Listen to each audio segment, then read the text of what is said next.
अस्सलाम वालेकुम ख़वातीन हज़रात, मैं हूं आपका मेज़बान सुमैर। तो आज के नए प्रोग्राम में हम आपको खुशामदीद कहते हैं। दोस्तों, आज भी हमारे पास बहुत ज़बरदस्त खबरें हैं, लेकिन सबसे पहले हम बात करेंगे एक ऐसी खबर के बारे में जिसे सुनकर आपको बहुत ज़्यादा अच्छा लगेगा। अहमद अली भट्ट को तो आप सब बहुत अच्छी तरह जानते हैं, पाकिस्तान के बहुत अच्छे कॉमेडियन भी हैं, बहुत सारी मूवीज़ में काम कर चुके हैं और होस्टिंग भी बहुत ज़बरदस्त करते हैं और आजकल तो उन्होंने पॉडकास्ट भी स्टार्ट कर दिया। लेकिन आज हम उन पर इतनी ज़्यादा बात नहीं करेंगे, हम बात करेंगे उनकी वाइफ पर। और आप लोगों को ये बात बहुत अच्छे से पता होगी कि उनकी वाइफ बहुत ज्यादा मॉडर्न थी, बहुत ज्यादा बोल्ड थी और आपने उनको बहुत ज्यादा अवार्ड शोज में भी देखा होगा, इवेंट्स में भी देखा होगा। जब वो ऐसी ड्रेसिंग करके आया करती थी तो कभी कोई सोच भी नहीं सकता था कि उनकी जिंदगी इस कदर बदल जाएगी। और आपको पता है, अहमद अली अकबर को भी बहुत अच्छा लगता होगा, जाहिर है उनकी वाइफ इतनी मॉडर्न है और वो शोबिज इंडस्ट्री के अवार्ड शोज में जाते होंगे, इवेंट्स में जाते होंगे, पार्टीज में जाते होंगे तो अपनी वाइफ को इस तरह साथ लेकर। लेकिन अब वो बताते हैं कि उनकी वाइफ ने एक दिन उनको कहा कि मेरी जिंदगी के अंदर ना एक ऐसा अजीब सा बदलाव आ रहा है, मुझे अंदर एक अजीब सी ऐसे लगता है जंग चल रही है, मैं अपने आप को बदलना चाहती हूँ। अहमद अली भट्ट ने एक पॉडकास्ट में बात करते हुए बताया कि मेरी वाइफ ने जब मुझे ये कहा कि मैं अपनी जिंदगी और अपने आप को बदलना चाहती हूँ, लेकिन मैं इसलिए नहीं बदलती कि कहीं आपको बुरा ना लग जाए। अहमद अली भट्ट किसी फंक्शन में जाए और उसकी वाइफ ढकी हुई हो और एक अच्छे सोबर किस्म के लिबास में जाए तो शायद अहमद अली भट्ट का मेरे से दिल ना भर जाए। तो अहमद अली भट्ट ने कहा कि मुझे क्यों बुरा लगेगा। मैंने उससे कहा कि मुझे क्यों बुरा लगेगा, कि मुझे तो अच्छा लगेगा कि मेरी वाइफ इतनी सोबर और इतने अच्छे कपड़े पहनती है। अहमद अली भट्ट ने साथ में ये भी बताया कि मैंने और मेरे घर वालों ने या मेरे रिश्तेदारों ने तो उसका साथ नहीं छोड़ा, लेकिन उसकी दोस्तों ने, उसकी सहेलियों ने उसका साथ छोड़ दिया और वो बिल्कुल अलग होने लग गए। अब जाहिर है कि जब सहेलियां बहुत ज़बरदस्त किस्म की पार्टी अरेंज करती होंगी और वहां पर वो सहेली जो कि सबसे ज़्यादा मॉडर्न खूबसूरत दिखती थी, अब वो अपने आप को ढक कर आएगी और दूसरों को भी कहेगी कि यार तुम इस तरह के कपड़े ना पहना करो। तो इस तरह के लोग ऐसे दोस्तों से बिल्कुल अलग होने लग जाते हैं जो उनको नसीहत करने लग जाए। और आपको पता है, अच्छा दोस्त भी वही होता है। साथ में अहमद अली भट्ट ने यह भी बताया कि लोग ये समझते हैं कि शोबिज इंडस्ट्री में काम करने वाले लोगों को तो कलमा तक नहीं आता होगा, लेकिन मैं आपको बताता चलूं कि हमारे घरों में सबसे ज्यादा इन चीजों का ख्याल रखा जाता है, कुरान ख्वानी का, नमाज का। और आपको पता है कि उनकी जो नानी थी, जिन्हें नूर जहां कहा जाता है, ये मैं नहीं कहता हूं बल्कि जितने भी पुराने लोगों से मैंने सुना है, जितने भी बड़े डायरेक्टर हैं, म्यूजिक डायरेक्टर हैं जिनके साथ मेरी मुलाकात हुई, वो बताते हैं कि नूर जहां चाहती थी कि अब मैं ब्रेक ले लूं, लेकिन वो ब्रेक इसलिए नहीं लेती थी क्योंकि उनके कमाने से कई लोगों का रोजगार जुड़ा हुआ था और कितने लोगों के घरों के चूल्हे जलते थे, वो न जाने कितने लोगों की मदद करती थी। वो इसलिए गाती रही एंड टाइम तक कि कहीं ना कहीं मेरी किसी न किसी को ज़रूरत है। और आपको पता है, नूर जहान की डेथ के बाद बहुत सारे लोगों को मैंने खुद रोते हुए देखा और वो कहते थे कि अब हमारे घर का चूल्हा कैसे जलेगा। बहरहाल, आप लोग इंडस्ट्री के बहुत सारे लोगों को यही समझते हैं कि वो गुनहगार हैं, तो सभी के सब ऐसे नहीं होते जिस तरह से हम सोचते हैं, क्योंकि हर इंसान के अंदर एक स्पिरिचुअल जर्नी, एक जंग ये चलती रहती है कि वो चाहता है कि मैं अपनी ज़िंदगी को बदलाऊं। क्योंकि बहुत सारे लोग सुकून की तलाश में होते हैं और वो सोचते हैं कि सुकून शायद नशे में है, शराब में है, लड़की में है या फिर किसी पार्टी में है, इंजॉय में है, घूमने निकल जाते हैं, लेकिन सुकून नहीं मिलता। और आखिर सुकून कहाँ मिलता है?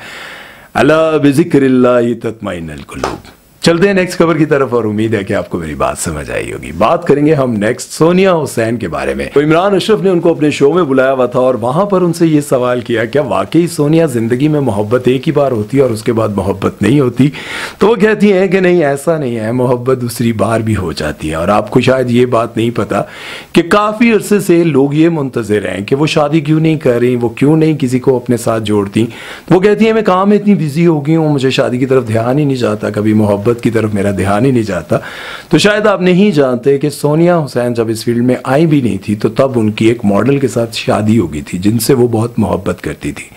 उनके साथ उन्होंने जिंदगी के बेहतरीन दिन गुजारे। लेकिन आप लोग तो जानते ही हैं कि शोबिज इंडस्ट्री में बहुत सारे लोगों की आपस में ज़्यादा देर नहीं चलती और उसकी वजह ये होती है कि सभी एक दूसरे पर बहुत नज़र रखते हैं और सबको पता है कि कहीं ना कहीं किसी न किसी के साथ कोई ना कोई अफेयर चल ही जाता है। जो बीवी या फिर जो मर्द इस बात को बर्दाश्त कर लेता है वो दोनों बड़े लंबे अरसे तक साथ चलते हैं और दोनों एक दूसरे को बर्दाश्त करते करते अपनी ज़िंदगी का सफ़र गुजार लेते हैं। लेकिन लोग ये बात नहीं जानते और ना ही सोनिया हुसैन इस बात को मानती हैं कि उनकी कभी शादी हुई थी, क्योंकि वो इसी अंदाज में कहती हैं कि जब कभी मेरी शादी हुई, तो इसका मतलब ये है कि उनकी शादी नहीं हुई। लेकिन बहुत सारे लोग नहीं जानते कि उनकी जिससे शादी हुई थी वो बहुत बड़े और मशहूर मॉडल हैं, इनकी अब आकर दोबारा शादी हुई है। पहले उनकी भी शादी सोनिया हुसैन से हुई और फिर उन्होंने भी कई साल तक शादी नहीं की। जब उनकी शादी हो गई तो अब सोनिया हुसैन ने कहा है कि जिंदगी में मोहब्बत दोबारा भी हो सकती है। इसका मतलब यह है कि जिंदगी में उनके कोई ना कोई आ चुका है और अनकरीब आपको सुनने को मिलेगा कि सोनिया हुसैन की फलां के साथ शादी होने जा रही है और उस शादी को आप यकीनन एंजॉय भी करेंगे। और मैं आपको ये भी बात कहना चाहता हूँ, जब मैं इस तरह की कोई बात कर रहा होता हूँ तो बेसिकली मैं आपको ये बताना चाह रहा होता हूँ, आपकी जिंदगी में बहुत सारे ऐसे लोग आते हैं, जैसे कि सोनिया हुसैन ने कहा कि पहली मोहब्बत की एक अजीब सी फीलिंग होती है, खुशी होती है, उसका एक अलग चार्म होता है, उसकी मोहब्बत, उसकी यादें, हर चीज़ आपके साथ जुड़ी रहती हैं। तो ये बात सच है कि पहली मोहब्बत कभी नहीं भूलती। लेकिन अगर आपकी ज़िंदगी से कोई चला गया है, आपकी ज़िंदगी अधूरी हो गई है, आप अकेले रह गए हैं, तो यार अपनी ज़िंदगी को ख़राब ना करें, किसी और का हाथ ज़रूर थामें, क्योंकि ज़िंदगी एक बार मिलती है, कब तक उसकी यादों में जिएंगे। अब जाहिर है भुलाना तो मुश्किल है, कहीं ना कहीं मेमोरी कार्ड में वो शख्स या वो लड़की पड़ी रहती है। लेकिन मैं आप लोगों को यही कहूँगा यार, ये जो टॉपिक मैं आपके लिए लेकर आया ना, इससे मैं आपको यही बताना चाहता हूँ कि अपनी ज़िंदगी को बर्बाद ना करें, जिए। कोई अच्छा इंसान या फिर कोई अच्छी औरत, कोई अच्छी लड़की आपकी ज़िंदगी में आती है तो ख़ुद को इतना अकेला तन्हाइयों में बर्बाद ना करो, नशों में बर्बाद ना करो, बल्कि आगे बढ़ो, ज़िंदगी को खुशियों के साथ जियो। भारत नेक्स्ट खबर की तरफ चलते हैं और आपको बताते हैं कि कुछ ऐसे ही लोग हैं जिनकी ज़िंदगी से कोई गया तो उन्होंने बहुत ज़्यादा देर भी नहीं की और बहुत ज़्यादा इंतज़ार भी नहीं किया, और आज उन्होंने ऐसी ऐसी बातें की हैं जिसे जानकर तो आप बड़े हैरान और परेशान हो जाएंगे कि अच्छा असल में ये मसला था। जैसे कि आप सबको पता है, इमरान अशरफ की वाइफ की अभी रिसेंटली शादी हुई है और उनकी शादी के बाद वो पहला पॉडकास्ट कर रही हैं और उस पॉडकास्ट में उन्होंने बड़े दुखी अंदाज में कहा कि इमरान अशरफ के साथ अलहदगी के बाद लोग मुझे ही कमेंट सेक्शन में आकर कहते रहते हैं कि तुमने उसको छोड़ दिया, तुम इस काबिल ही नहीं थी, तुम इमरान के काबिल ही नहीं थी, तुम्हारे जिंदगी से जाने के बाद देखो इमरान को कितना काम मिलने लग गया। लोग मुझे ही बुरा भला कहते हैं और वो बहुत ज़्यादा आबदीदा भी हो गई, रोने लग गई। लेकिन उन्होंने ये कहा कि लोग उसको जाकर क्यों नहीं कहते जिसने मुझे छोड़ा है, और लोग मुझे ये कहते हैं कि अगर वो इतना ही बुरा था तो पहले छोड़ देती, इतने साल उसके साथ क्यों गुजारे। तो मैं आपको बताती चलूं कि मेरी माँ मुझे कहती थी कि तुम इमरान के साथ ही रहना, देखो बेटा सब्र करती रहो, देखो बेटा ज़िंदगी ऐसे नहीं गुजरती, मियाँ बीवी में बर्दाश्त करना पड़ता है। मेरी माँ मुझे हमेशा कहती रही और मैंने अपनी ज़िंदगी का जितना भी टाइम इमरान अशरफ के साथ गुजारा वो सिर्फ अपनी माँ के कहने पर गुजारा।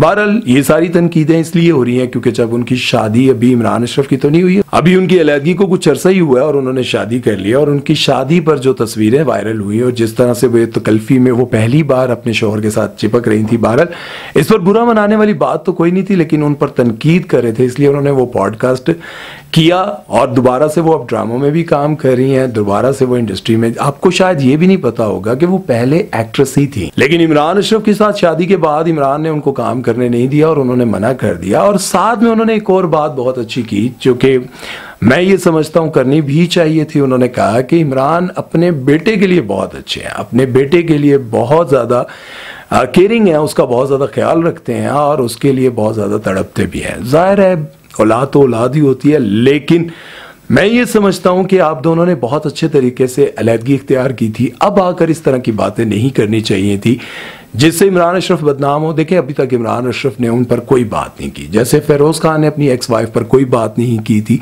इसी तरह से इमरान अशरफ ने भी उन पर कोई बात नहीं की और इनको भी नहीं करनी चाहिए थी। सोशल मीडिया का क्या है, लोगों का क्या है, लोग तो मैं बहुत अच्छी बात भी कर रहा हूं तब भी लोग आकर नीचे कमेंट सेक्शन में गालियां देकर चले जाएंगे तो क्या फर्क पड़ेगा, उनके कमेंट से क्या हो जाएगा, मेरी जिंदगी खराब हो जाएगी? कुछ नहीं होता भाई। लोगों के कमेंट्स की वजह से आपको इमरान अशरफ पर बात नहीं करनी चाहिए थी। ये है जिंदगी का बदलाव। जैसे कि सोनिया हुसैन ने कई साल उसी मोहब्बत में जीना पसंद किया और इन्होंने अभी 1 साल भी पूरा नहीं होने दिया, नेक्स्ट मोहब्बत की तरफ चल पड़ी। बहरहाल कहीं पर लोग रुके हैं तो उनको बुरा कहा जाता है, कहीं लोग आगे बढ़ते हैं तो उनको बुरा कहा जाता है। जिंदगी में आपको कोई खुश नहीं रहने देगा। चलते हैं नेक्स्ट खबर की तरफ और बात करेंगे आयमा बेग के बारे में। आयमा बेग और शिराज ओपल की आजकल एक लड़ाई चल रही है। दोनों एक दूसरे के खिलाफ कोई ना कोई पोस्ट लगाते रहते हैं, बात करते रहते हैं। लेकिन जरा आपको ये बताता चलूं कि आयमा बेग का कैरियर कैसे स्टार्ट हुआ था। आयमा बेग ने खुद बताया था कि मेरा कैरियर ऐसे स्टार्ट हुआ था कि मुझे यूं लगता था कि मैं सिर्फ इंग्लिश स्टाइल के गाने गा सकती हूं, लेकिन शिराज ओपल ने मुझे गवाया, मुझे लॉन्च किया, मुझे बताया कि तुम्हारे अंदर बहुत टैलेंट है, तुम बहुत कुछ कर सकती हो और तुम बहुत आगे तक जा सकती हो। लेकिन फिर कुछ अरसा गुजरने के बाद शिराज ओपल को उन्होंने थोड़ा सा अवॉइड किया। अभी उनका एक गाना आया था फनकारी, इस गाने को लेकर उनकी लड़ाई शुरू हुई और लड़ाई की वजह यह है कि आयमा बेग ने कहा था कि ये गाना मेरे लिए सुहेल ने लिखा था, जो कि शिराज ओपल के बहुत अच्छे दोस्त थे और उनकी 2 साल पहले डेथ हो चुकी है। वो कहते हैं कि ये गाना मैंने लिखा था, शिराज ओपल कहते हैं कि ये गाना मैंने लिखा था, म्यूजिक भी, सब चीजें इसके लिए मैंने की थी। जब ये गाना हिट हो गया तो आयमा बेग ये कहने लग गई कि वो गाना सुहेल ने लिखा था। वो कहते हैं कि मुझे अच्छा लगेगा कि अगर सुहेल को क्रेडिट दिया जाए, लेकिन बात यह है कि ये गाना सब कुछ, इस गाने के हवाले से सब कुछ मैंने किया था। आयमा बेग ने उनको क्रेडिट दिया तो मुझे थोड़ा बुरा लगा। और साथ में आपको ये भी बताता चलूं कि आयमा बेग ये भी कहती थी कि मुझे शिराज ओपल लेकर आए, और उसके बाद जो मेरे मुर्शिद हैं इस फील्ड के वो है सहर अली बग्गा। सहर अली बग्गा ने मुझे बहुत ज़्यादा पॉलिश किया और उन्होंने बहुत ज़्यादा गाने का मौका दिया और उन्होंने मुझे बहुत सारे मौके फराहम किए। मैं इन दोनों को अपना उस्ताद मानती हूँ, लेकिन उसके उस्ताद तो नहीं, खैर अपना सपोर्टर समझ लें, लॉन्च करने वाला मुर्शिद जो भी ये समझते हैं लोग। खैर मुर्शिद का तो लेवल ही अलग होता है। मुर्शिद कौन है? जैसे इमरान खान को लोग मुर्शिद मानते हैं, वो एक अलग लेवल है, या फिर जितने रूहानी लोग हैं वो एक अलग लोग हैं मुर्शिद लेवल के। माजरत के साथ, बड़ी आजिज़ी के साथ, मुर्शिद का लेवल अलग है। बहरहाल वो इनको अपना उस्ताद, अपना मुर्शिद मानती हैं और वो कहती हैं कि इन्होंने ही मुझे जो है लॉन्च किया। लेकिन अब आकर जब उनका ये गाना हिट हुआ तो उन्होंने क्रेडिट सुहेल साहब को दे दिया, अल्लाह उनके दर्जात को बुलंद फरमाए, तो उनको बहुत बुरा लगा। बहरहाल इस सारे मामले के पीछे आप लोगों को क्या लगता है? आयमा बेग ने ये सब कुछ जानकर किया ताकि वो शिराज ओपल को चढ़ा सकें। जाहिर है आप लोगों को पता है कि जब किसी की कहीं ना कहीं बिगड़ती है तो फिर वो कुछ ना कुछ ऐसा जरूर करता है कि दूसरे को बुरा लगे। कहते हैं ना कि कुछ लोग ऐसे भी होते हैं जो आपसे बहुत मोहब्बत करते हैं, लेकिन जब उसी शख्स को आपसे नफरत हो जाती है तो फिर वो आपकी हर चीज से नफरत करने लग जाता है और वो कहता है कि किसी ना किसी तरह से मैं इसको सताऊं, जलाऊं। हो सकता है इसके पीछे कुछ ऐसी वजह हो। आप लोगों के दिल में क्या है, अपनी राय जरूर दीजिएगा। और आयमा बेग के बारे में आप क्या सोचते हैं? आप लोगों को क्या लगता है कि आयमा बेग ने जानकर किया होगा? मैं बयान नहीं करना चाह रहा। खैर जी, आज तक के लिए इतना ही। उम्मीद है कि आप लोगों को हमारी वीडियो अच्छी लगी होगी। अगर अच्छी लगी है तो चैनल को सब्सक्राइब कर दें, वीडियो को लाइक शेयर करना मत भूलिएगा। कहीं भी शेयर कर दें यार, कोई मसला नहीं, कहीं भी कर दें, जिस मर्जी को शेयर कर दें। जहां से आपको जो पार्ट अच्छा लगता है ना उसको काट के शॉर्ट बना के कहीं भी लगा दो ताकि उस तक आपका पैगाम पहुंच जाए। अपना ख्याल रखिएगा और सुमेर चौधरी को दीजिए इजाजत। अल्लाह हाफिज।